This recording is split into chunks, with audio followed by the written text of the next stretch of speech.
The morning sun filtered through the dusty windows of what locals called the worst restaurant on Frontier Station 7. Jasper Hale stood in his cramped kitchen, watching smoke curl from a pan of what was supposed to be scrambled eggs. 5 years since he left Earth. 5 years of trying to make something that mattered in a universe that seemed determined to remind him how small he was.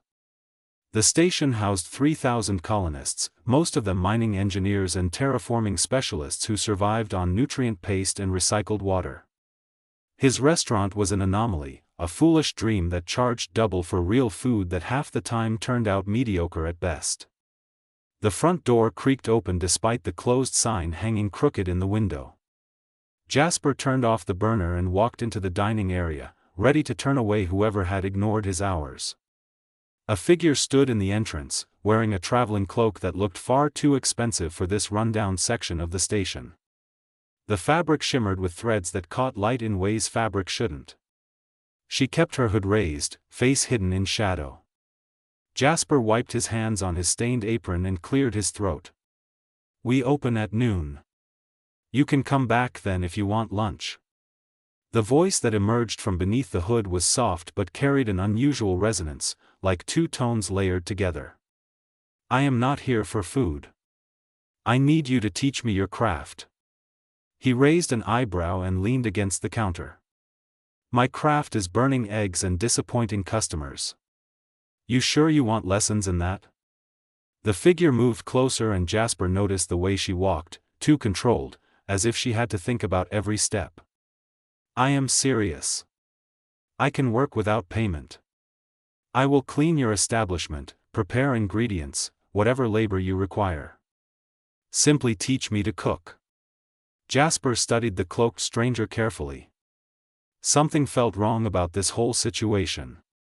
Her posture was too rigid, her voice too formal. People on frontier stations didn't talk like that unless they were running from something or hiding something important. "Why do you want to learn cooking?" Jasper asked directly. There was a long pause. The figure's hands, still hidden in her sleeves, seemed to tremble slightly. "Because food is the only magic that exists in physical form. It transforms ingredients into emotion, hunger into satisfaction, strangers into family. I want to understand that transformation." That answer surprised him enough that he pulled out 2 chairs from a nearby table and sat in one. "If we're doing this conversation, you need to lose the hood. Can't teach someone I can't see." Her hands emerged from the sleeves slowly, and Jasper noticed they were wrapped in thin gloves. She reached for the hood and pulled it back with obvious reluctance. Jasper managed to keep his expression neutral, but just barely. Her face was humanoid in structure, but that was where the similarity ended. Her skin held an iridescent quality, like oil slicks on water, shifting between copper and gold depending on how the light hit. Delicate ridges ran from her temples down to her jaw, almost like tribal markings but clearly natural. Her eyes were the most striking feature, deep amber with no visible whites, just burning orange irises that seemed to glow faintly in the dim restaurant. 2 small protrusions emerged from her forehead, not quite horns but definitely not human, rising about 2 inches before curving slightly back. "My name is Seraphine." She spoke quietly, watching his face for any sign of rejection. "Before you ask what species I belong to, I would prefer not to answer." "Does it matter for cooking lessons?" Jasper found himself asking. The question seemed to catch her off guard. She blinked those strange glowing eyes. "You are not afraid?" "Should I be?"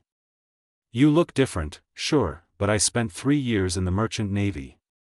Saw plenty of different faces. Unless you plan to eat me, I don't see the problem." A small smile touched her lips, the first genuine expression he'd seen. "I do not eat humans." "We have that in common then." Jasper stood and gestured toward the kitchen. "Come on. If you want to learn, might as well start now. First lesson is free. If you can't follow basic instructions, this ends today." She followed him into the narrow kitchen space, her movements becoming slightly less rigid. Jasper noticed she had to duck under the doorframe despite being only average height, as if she forgot sometimes how much space she occupied. He pointed to the industrial sink mounted against the wall. "Wash your hands. Soap is in the dispenser, hot water on the left." She approached the sink and pushed back her sleeves. Her forearms matched her face, that same shifting iridescence, but with small scale-like patterns that caught the fluorescent lights. She removed her gloves carefully and Jasper saw her hands were similar, with slightly elongated fingers that ended in what might have been claws filed down to dull points. Seraphine washed her hands thoroughly, scrubbing between each finger like she'd done this before. When she finished, Jasper handed her a clean towel and then pulled a worn cutting board from beneath the counter. He set it down along with a basic kitchen knife, nothing fancy. "Today we make soup. Simple, basic, the foundation of everything else in cooking. You ever cut vegetables before?" She looked at the knife with an expression that suggested she'd held weapons but never kitchen tools. "I have not." Jasper pulled out an onion, a carrot, and some celery from the cooler. He demonstrated how to hold the knife properly, fingers curled back, blade rocking through the vegetable rather than pressing straight down. Seraphine watched with an intensity that was almost uncomfortable, her glowing eyes tracking every tiny movement. When he handed her the knife, she gripped it like she expected it to fight back. "Relax." Jasper gently adjusted her fingers. "The knife does the work. You just guide it."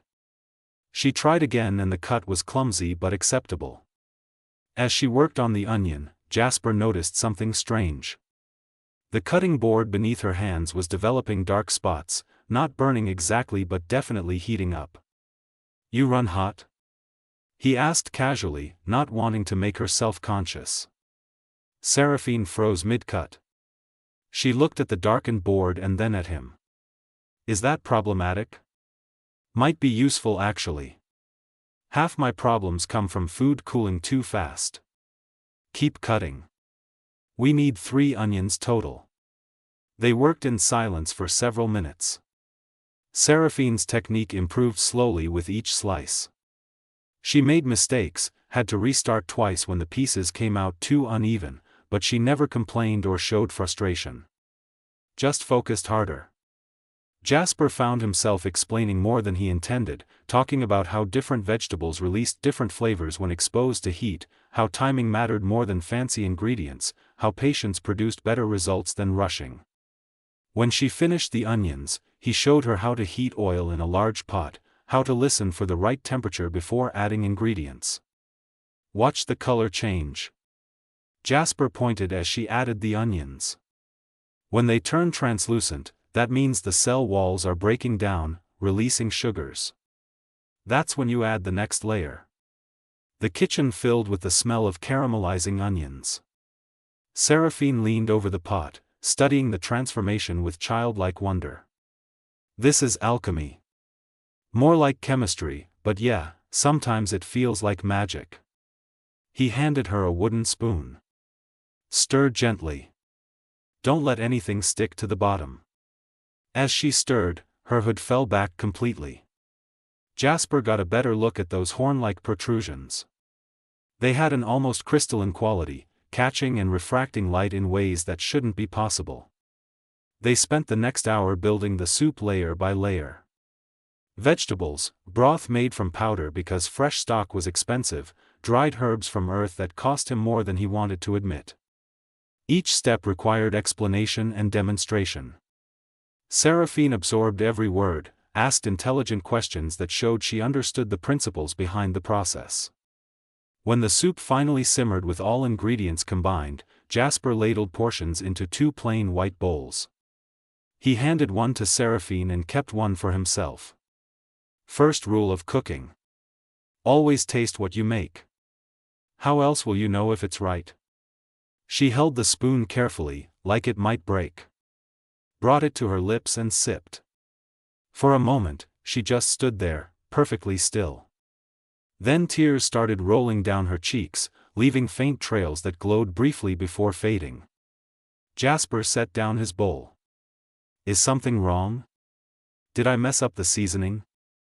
No. Her voice cracked slightly. This is beautiful. I created something beautiful. Jasper smiled despite himself. You made something decent. Beautiful comes later with practice. But she wasn't listening.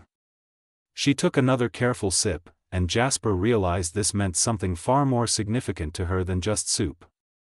This was someone who'd never been allowed to create before, never been permitted to make something with her own hands that served no purpose except to nourish and comfort. Can I return tomorrow? Seraphine looked at him with those burning amber eyes. Jasper nodded. Same time.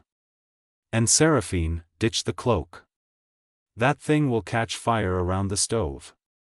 Bring normal work clothes.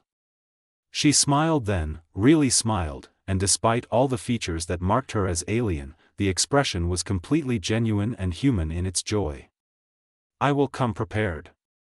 Thank you, Jasper. This means more than you understand. After she left, Jasper stood in his kitchen looking at the empty bowl she'd washed, dried, and placed precisely on the drying rack. Something about this felt significant, like he'd just started something that would change everything. He just didn't know how much yet.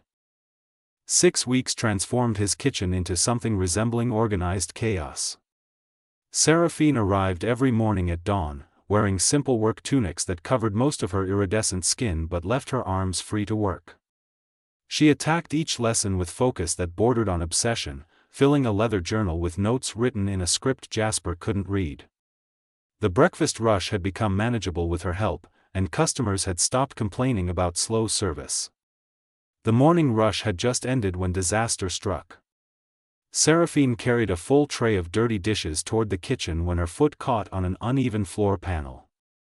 The tray flew from her hands and 20 plates shattered across the dining room floor in a percussion of breaking ceramic. She stood frozen, staring at the wreckage with an expression of absolute horror. It's fine. Jasper grabbed the broom from the storage closet. Happens to everyone. I've broken more dishes than I've served. I should have been paying attention. Her hands were shaking as she knelt to pick up larger pieces. I was distracted. He crouched beside her and noticed tears forming in those glowing eyes. Hey, what's actually wrong? This isn't about broken plates. Seraphine sat back on her heels, a broken plate fragment still in her hand. I received communication from my family last night. They have located me and demand my immediate return. Do you want to go back? Never. The word came out fierce and sharp. But they refuse to understand. They believe this is temporary madness, something I will outgrow. Jasper swept broken ceramic into a pile. Tell me about them. They moved to the kitchen, and while Seraphine prepared vegetables for lunch service, she talked. Her family lived in what she called a great palace, though she wouldn't specify where or what species governed it. Everything operated on rigid schedules determined generations ago. Meals arrived at precise times, nutritionally optimized but completely devoid of flavor or care. We had servants who prepared food. Seraphine's knife moved steadily through a pepper. But meals were just biological necessity. No one cared about taste or presentation or the act of creation itself. Sounds empty. It was suffocating. She paused, knife hovering over the cutting board. One night I could not sleep, so I wandered into the servant quarters. I found an old cook making bread by hand, even though machines could produce it faster. She was singing while she kneaded dough. When I asked why she bothered, she said making bread with her hands brought her joy. What did you do? I watched her work. When the bread finished baking, she gave me a piece with butter. Seraphine's voice softened. It was the most delicious thing I had ever tasted, not because of ingredients but because someone made it with love. That's when you decided to leave. Not immediately, but I could not stop thinking about it. How something simple could carry such meaning. She finished the pepper and reached for a tomato. My family would never understand. They believe creation is beneath our station. Jasper stirred stock simmering on the back burner. Nothing that brings people together is beneath anyone. They worked in comfortable rhythm they developed over weeks. Seraphine had mastered basic techniques and could handle multiple dishes simultaneously without panic. A regular customer came in, an older woman named Portia who worked in station administration. She ordered the daily special and sat at her usual corner table.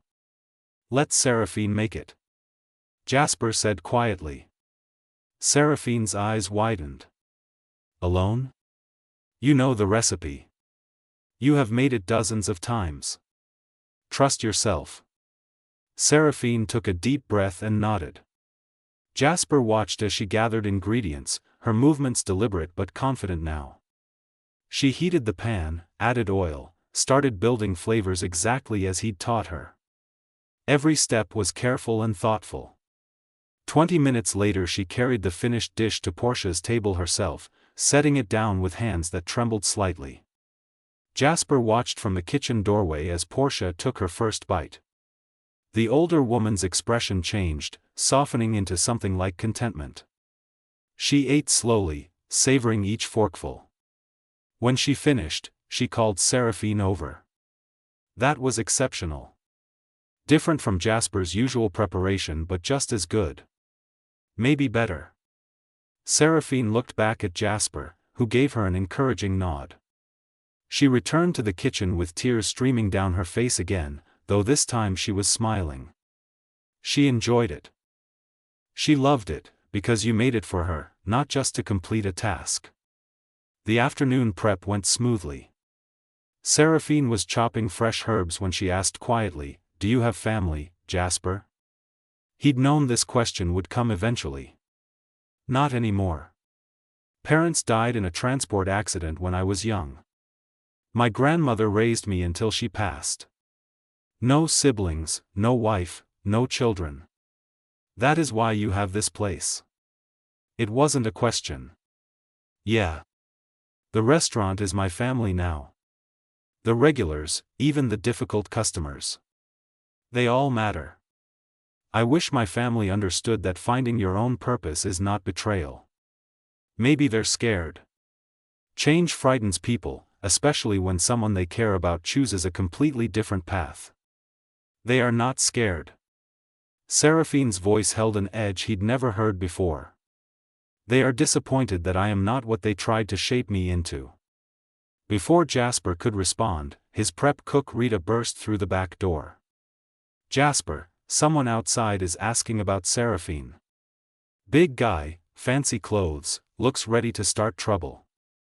Seraphine went very still, knife frozen above the cutting board. Jasper moved to the front window and looked out. A tall broad figure stood near the entrance, wearing formal robes made from material that seemed to ripple like liquid metal in the station's artificial sunlight. His face was stern, jaw set, and he scanned the street with the bearing of someone accustomed to immediate obedience. "That your family?" Jasper asked. Seraphine looked out and her shoulders sagged with resignation. "One of my father's advisors. They found me. You want to talk to him?" "I have no choice." She untied her apron with shaking hands. "If I refuse, they will send enforcers next time." Jasper touched her shoulder gently. "You always have a choice. If you want to stay in the kitchen, I'll tell him you're not here." She met his eyes and Jasper saw gratitude mixed with fear. "No. I should face this directly. But thank you for offering." She walked to the door and Jasper followed at a respectful distance. The advisor's expression remained cold when he saw Seraphine, but his voice carried unmistakable disapproval. "Your father commands your immediate return. Tell him I am not finished with my education here. This is not a request, child." The advisor's tone made it clear he expected instant compliance. Jasper stepped forward before he could stop himself. "She's my employee. If someone wants her back, they can ask her directly instead of sending messengers." The advisor looked at Jasper like he was examining an insect. "Human. You do not comprehend who you are interfering with. Maybe not, but I understand respect, and you're not showing any. For a moment the advisor seemed ready to escalate. Then his eyes narrowed dangerously. Very well. I will inform Lord Draventher that his daughter refuses to return and has chosen employment with a human cook. I am certain he will find that information fascinating. The advisor left and Seraphine stood trembling in the doorway. Jasper guided her back inside and locked the door. You okay? She shook her head. You should not have done that. Now they know your name. So what? I'm not afraid of angry parents. You do not understand. Her voice rose slightly. My father is not just any parent. He rules dimensions you cannot imagine. This place, this station, everything you know exists because he allows it. Jasper blinked. Come again? Seraphine collapsed into a chair, her usual composure completely shattered. I am not supposed to exist in places like this. My lineage determines reality itself. Jasper sat down across from her, trying to process what she'd just said. Your father rules dimensions? That's not possible. She laughed bitterly. Humans always say that when confronted with truth beyond their comprehension.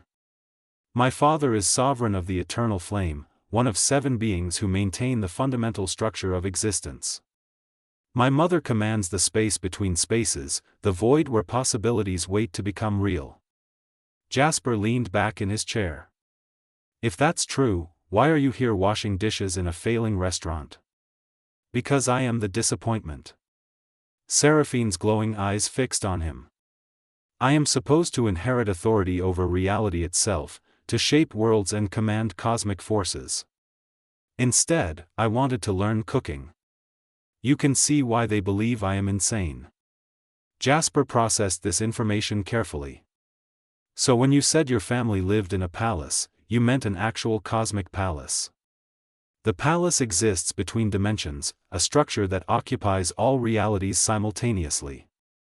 My childhood home is everywhere and nowhere, eternal and temporary. That sounds incredibly lonely. It was. She wiped tears from her face. Imagine growing up surrounded by infinite power but never being allowed to touch anything real, to create something that matters on a small scale. Every lesson was about cosmic responsibility, maintaining universal balance, preventing dimensional collapse. No one taught me how to be a person. Jasper stood and walked to the kitchen, returning with 2 glasses of water. He set one in front of Seraphine. So you ran away to learn cooking. Why specifically cooking? Because food is the only magic that is real. Her voice gained strength. My family wields power that can reshape reality, but they cannot make something that brings genuine comfort. They cannot create warmth or satisfaction or the feeling of being cared for. Cooking is the one magic they never mastered because it requires humility and presence. You have to be fully in the moment to cook well. Jasper sipped his water. That's actually profound. I never thought about it that way. When that servant gave me bread she made with her own hands, I experienced something my cosmic powers could never produce. Genuine connection through creation. I wanted to learn that magic more than I wanted to rule dimensions. She looked at him directly. Do you understand now why my father is furious? I rejected infinite power to knead dough. Sounds like you made a choice that actually matters to you. That's more than most people manage. Seraphine smiled sadly. You are kind, but you still do not grasp the danger. My father will not accept this rebellion. He will come himself eventually, and when he does, this station might cease to exist if he is angry enough. Jasper felt a chill run down his spine. Can he actually do that? Destroy an entire station? She nodded. He can unmake reality with a thought. The only reason he has not done so already is because my mother counsels patience. She believes I will eventually return willingly. Will you? Never. The certainty in her voice was absolute. I would rather cease to exist than return to that empty palace. This place, your kitchen, teaching me to create something real, this is the first time I have felt alive. Jasper stood and paced the small dining room. Okay, so your cosmic father is eventually going to show up. What happens then? He will demand I return. When I refuse, he will likely try to force me. Seraphine's hands glowed faintly, heat rising from her skin. I do not want to fight him, but I cannot go back. Jasper stopped pacing and looked at her. Then we'll deal with it when it happens. Until then, you keep learning. We have lunch service in an hour and those vegetables won't prep themselves. She stared at him in disbelief. You still want me here? After learning what I am? You're still the same person who cried over soup and smiled when a customer enjoyed your cooking. Jasper shrugged. The cosmic princess thing is just background information. Kind of impressive actually, but it doesn't change the fact that you need to work on your knife skills. Seraphine stood and embraced him suddenly, her body temperature elevated enough that Jasper felt like he was hugging a furnace. Thank you. No one has ever treated me like just a person before. Don't get too emotional. Jasper patted her back awkwardly. We have customers coming and I refuse to let cosmic drama ruin lunch service.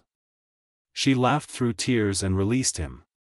You are a very strange human, Jasper Hale. I get that a lot.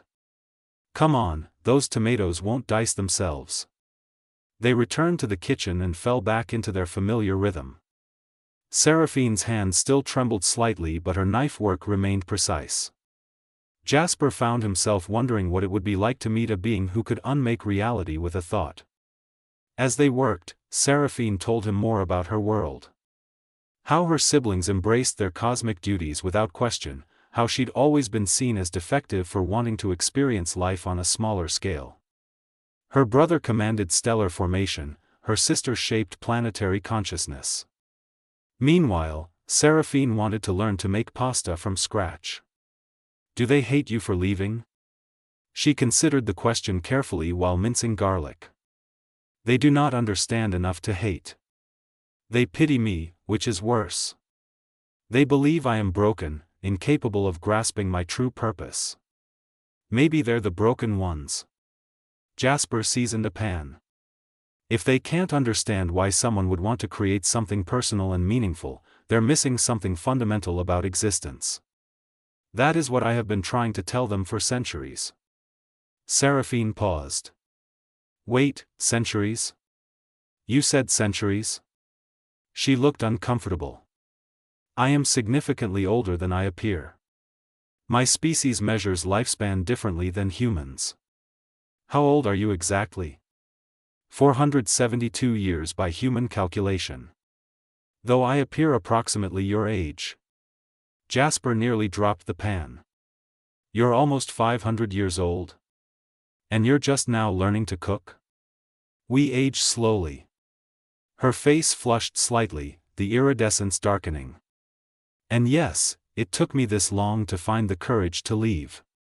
Better late than never, I guess. Jasper recovered from his shock and continued cooking. Does your family know where this station is? They know everything. Her tone was matter-of-fact. They simply chose not to interfere immediately because they expected me to fail and return on my own. The fact that I have lasted this long and genuinely enjoy the work has forced them to take more direct action. The lunch rush began shortly after, and they fell into their practiced rhythm.